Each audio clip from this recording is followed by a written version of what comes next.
Okay, I think we are live in three, two, and one. Yes, we are live now. Hey everyone, welcome back to my YouTube channel. This is Mitesh Khatri here again.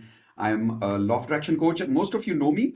We are right now on Zoom with my platinum members, and from Zoom, we are directly streaming to all of you on live YouTube as well. Today is not about me. Today is about a live session with my nephew, Ved Khatri. Say hi to everyone, Ved. So that's my handsome looking boy, Ved. Everybody in Khatri family is as good as looking as him. He's the most handsome one. Now, today's session is going to be about a small summary of Rich Dad Poor Dad book, which is this book over here, as you see. So, Rich Dad Poor Dad, I think some of you have already read the book. Even if you've not read the book, don't worry. Today, you're going to learn a lot about this book from Ved. Ved read this book. How long did you read this book ago? I think 3 weeks ago. 3 weeks ago. So, he's read about 3 weeks ago. And I'm going to be out of this room. He's going to be here with you alone. And later, after 10, 15 minutes, once he completes his summary, people who are with me on Zoom from my Platinum team, you're welcome to ask him a few questions after that. Okay? Ready? Yeah, All set? ready. Awesome. This is his first live session or second live session? First. First live sessions. All right. Everyone type in congratulations in the chat window for those of you who are on Zoom or on YouTube live with me for Ved. And Ved, stage is all yours. Let's go. Thank Let's you. do, I'll remove this for you so you can comfortably talk with yourself. Go. So, are you ready to learn about Rich Dad Poor Dad summary? All right. People are saying yes in the chat window. You can start now. Yes. Go. So, what is the book about basically? It's about two dads, one being rich dad, one being poor dad. So, the poor dad was the author's dad, Robert T. Kiyosaki. Now, rich dad was the one who was a high school dropout, whereas poor dad, he had diplomas, degrees, and was a topper in his class. But unfortunately, you know the case, and the name suggests poor dad and rich dad. So they used to ask themselves or say to themselves, so poor dad used to say, I can't afford it. Whereas rich dad said that he asked himself, how can I afford it? Poor dad said that he will never be rich, and his prophecies did come true. But rich dad said that he is rich, and even though he was broke at the time, he said that there was a difference between broke and poor. Broke was temporary, and poor was eternal. So the first lesson, rich don't work for money. So it shows on how rich learn. First they understood how money worked. Then so one day Robert and Mike, they went to rich dad, which was Mike's dad. They went and they asked how could they make money. Soon enough they started working for rich dad. They worked in one of his companies. But there was a problem. The salary, it was 10 cents an hour. They would work 3 hours a week on a Saturday. Once they work 3 hours, they used to get 10 cents, 10 cents, 10 cents. And Robert would normally use it for comic books or food or whatever he wanted to do with it. But so after that, he started complaining about it. So after that, Rich Dad taught Mike and Robert a lesson. Well, it's not really that he got angry about it. He just wanted to teach them how it was important to be financially literate. And everyone does have a price, but you need to be controlled. So he cut down his pay. He cut down both of their pays actually. Both of them worked for zero money, 3 hours a day, 3 hours a week on a Saturday. Now, Robert definitely did not tell his poor dad because the reason he did not tell him because poor dad would get angry.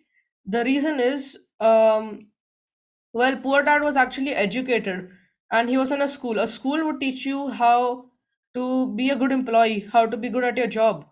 But basically, that's not what they were that's not what they wanted to learn. So that's why poor dad would get angry. He would find out that my son is working for zero money. So that wouldn't be good, and then they would have confusions.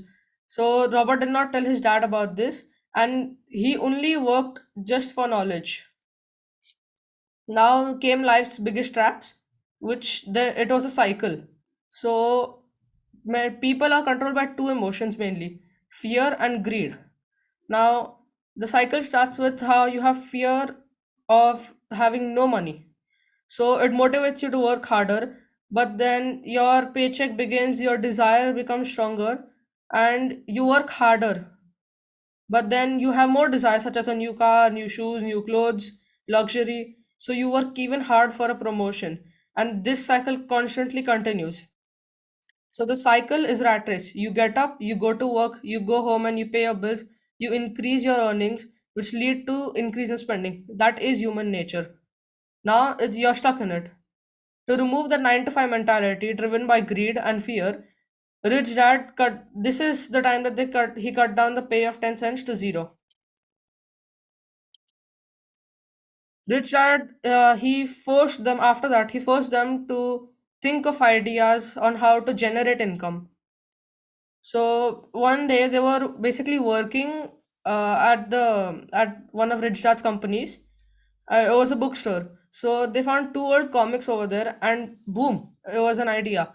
So they went to Mike's basement. Before that, they took a lot of books and they tore the cover pages so that it wouldn't really be buying and reselling it, which was not legal. So they took the book, they tore the cover pages, and they took it to the basement. They started that business, and many different students or big people came to read those novels and storybooks, and they paid 10 cents an hour. This They quickly started earning about $9, which was a lot at that time. So they started earning $9 in 1 week. Now they had ideas. So Richard taught them that a job was how when people get stuck in a rat race, they're in a job. So a job was only a short-term solution for a long-term problem. It basically meant that many people think that once I get a job, I'll have those paychecks and then I can buy my new car or my new shoes, I can have a happy family. But that's not the usual case because there's a lot of things that actually interfere. So there is a whole table.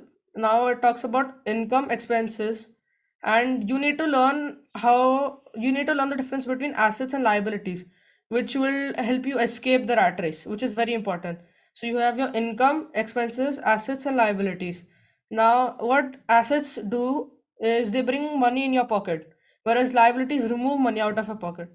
So assets are going to generate incomes, whereas liability is going to generate expenses, such as you could say your clothes, your car, which you really desired. So assets generate income, liability generates expenditure. Now, one another lesson was to mind your own business. So people have professions, and then they have the place that they're working for. So no, yeah, okay. So the middle class and the poor people, they have their professions, but what they do is they confuse them with their business. So what basically turns out to happen is that they are growing their passion or profession, but they're building someone else's business. Whereas the rich, they just focus on their own business and they develop it. That's how they keep on getting richer. History of taxes. Now, it talks about how taxes was created and why it was created. So, at the time when rich were getting even richer and it was really fast, at the time, middle class and poor people they decided to create the taxes. But basically, what happened? How the way rich found out how money works and they made money work for them, they found out how taxes work. So they found solutions to make tax delay or tax become less. So the people who created it, which is the middle class and poor, were actually being killed by taxes, whereas the rich didn't have a problem with the taxes. In fact, they could easily push the taxes away. So there was one of the ways in the book, it said Sector 1031. It talked about delaying your tax on a property. So let's say if I were to go and buy a real estate, I bought the real estate and I traded it for a bigger profit. It would actually delay my tax on that property. This was one of the examples given in the same lesson. Now, rich invent money.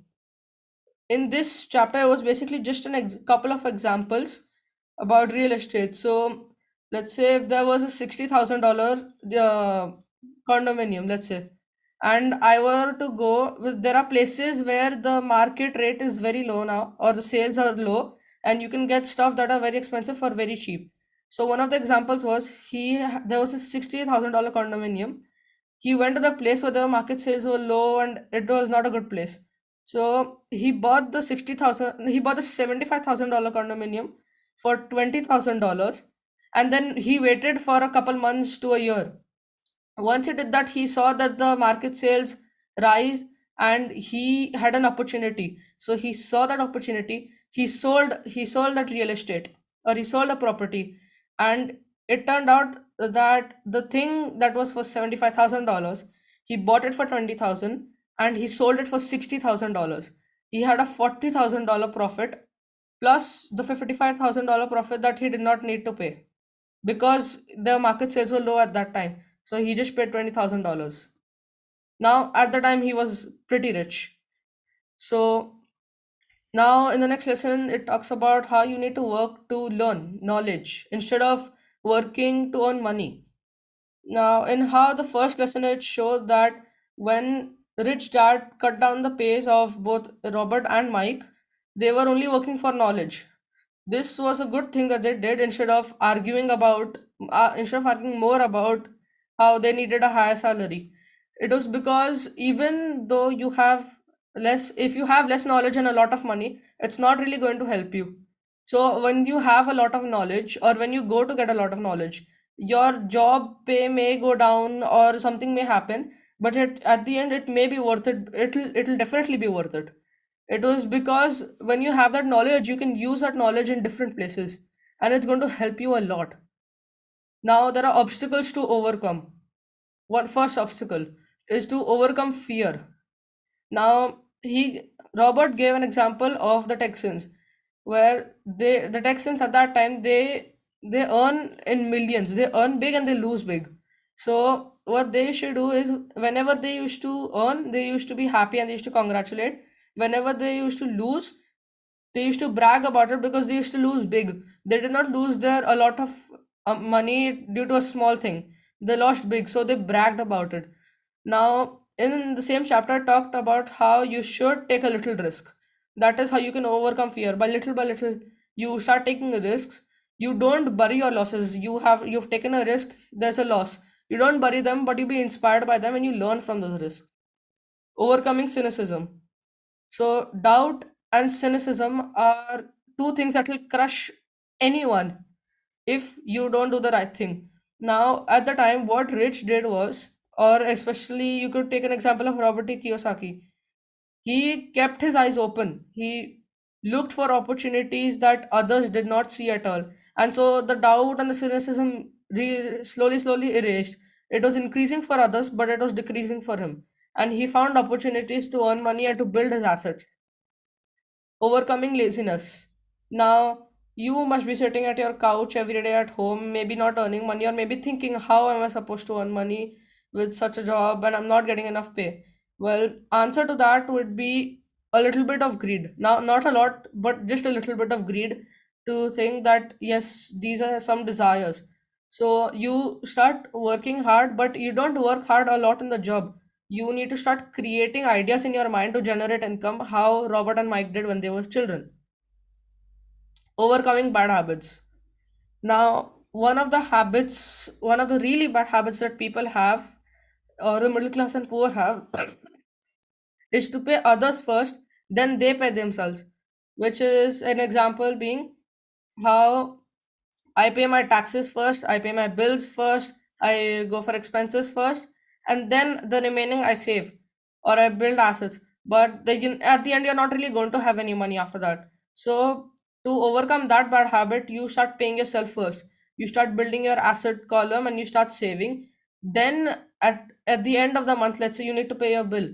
You haven't paid your bill yet, so it pressurizes you, and then you need to pay that bill, so your mind creates ideas on how to build or how to generate that much income that I can keep on paying yet increase my assets.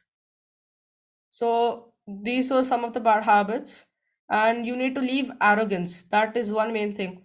Now, Robert, at one time, he was really arrogant. Robert and Rich Dad both were actually at one point. So they used to think that if they did not know something, it wasn't important, which was actually wrong. So one of the next topics is going to talk about how arrogance doesn't help them.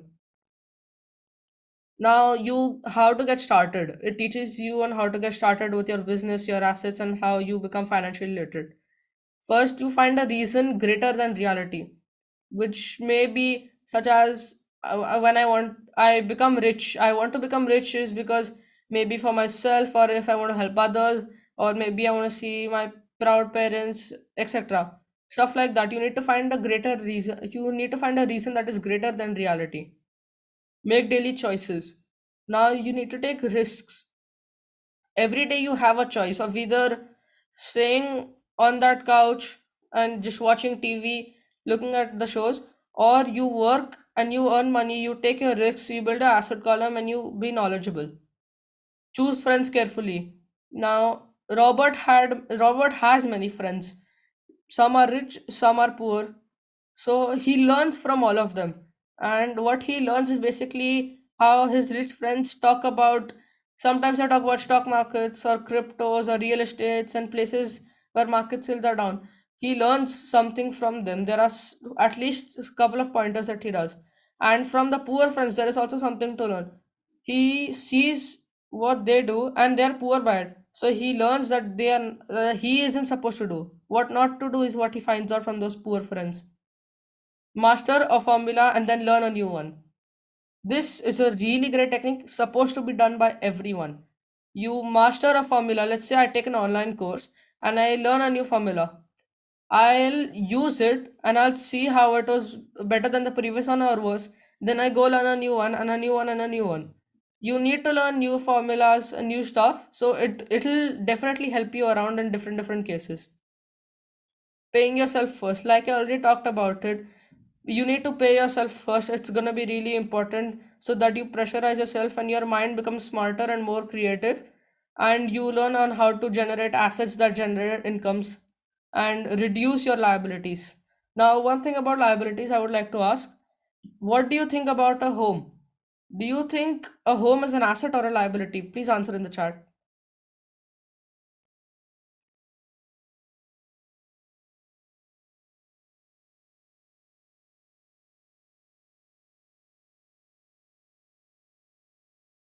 Okay, why do you think it is an asset?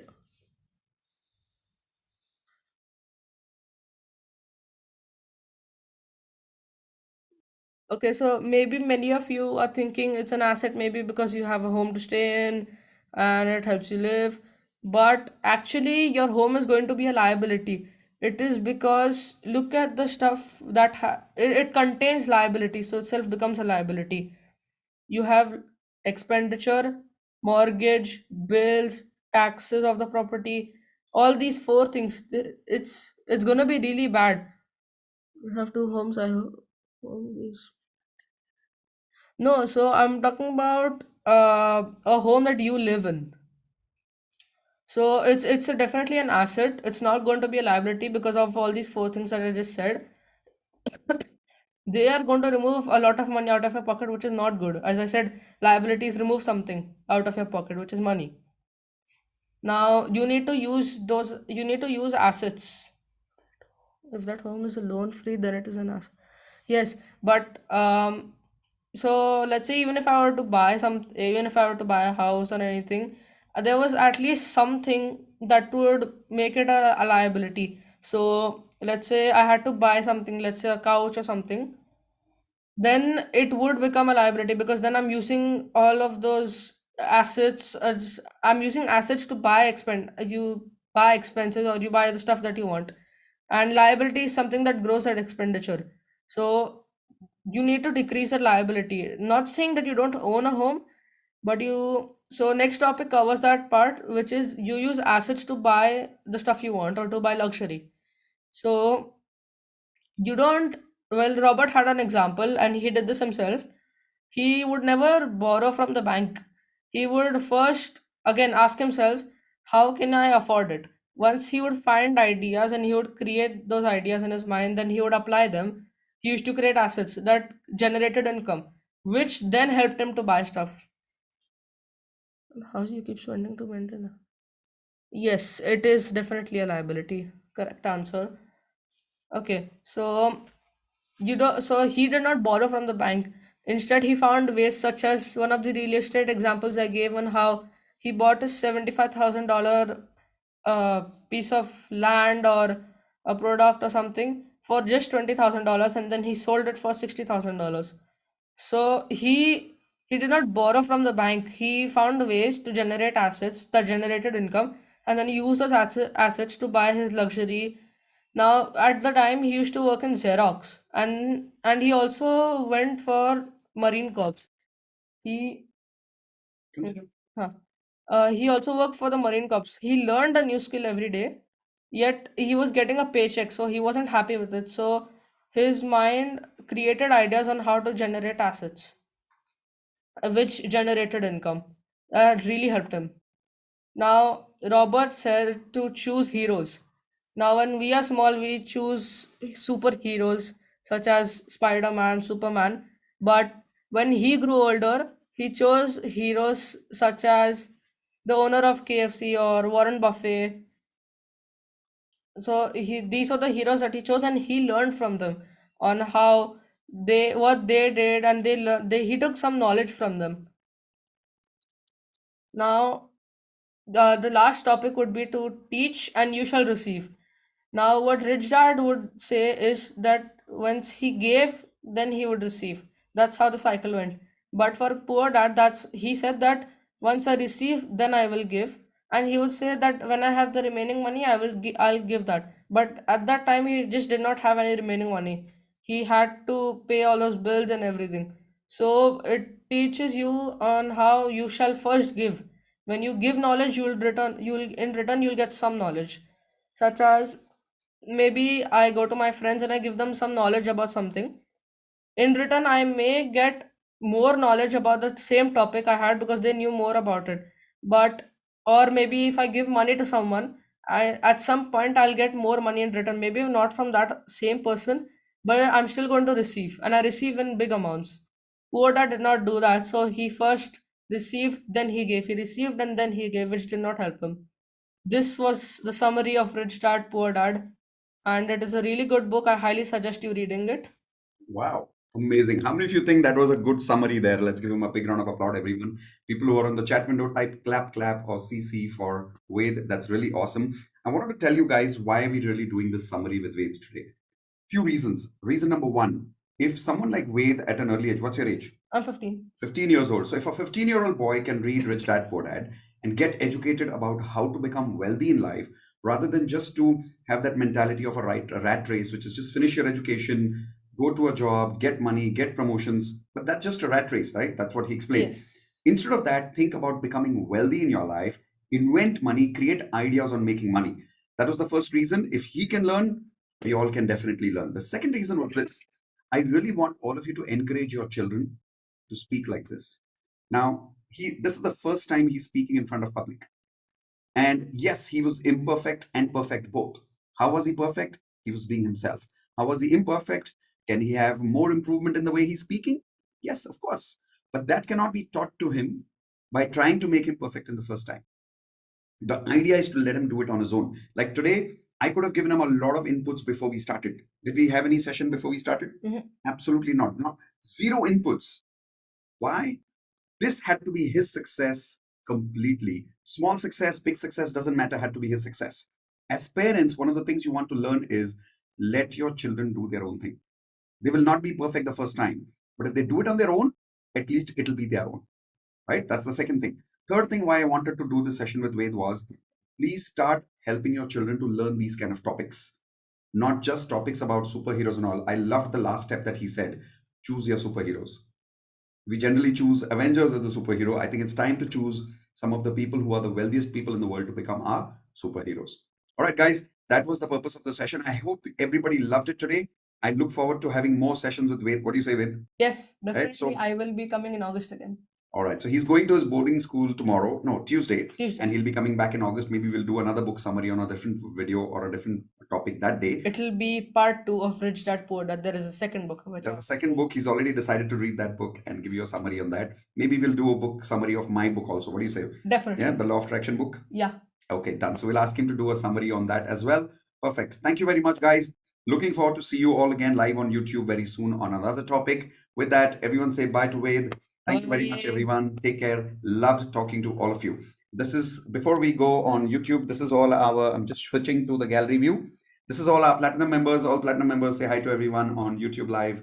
Thank you very much. Had a great time with you. See you soon, everyone. And platinum, as you know, when we say bye, what do? We say bye, but we also say, I love you. So let's do that now. Love you, Ved. I love you, Ved. Love Love you, the man. presentation, Ved. Same Love here, you. Bye Mitesh. bye. All right. I love you, everyone. Take care. Thank you very much. See you soon.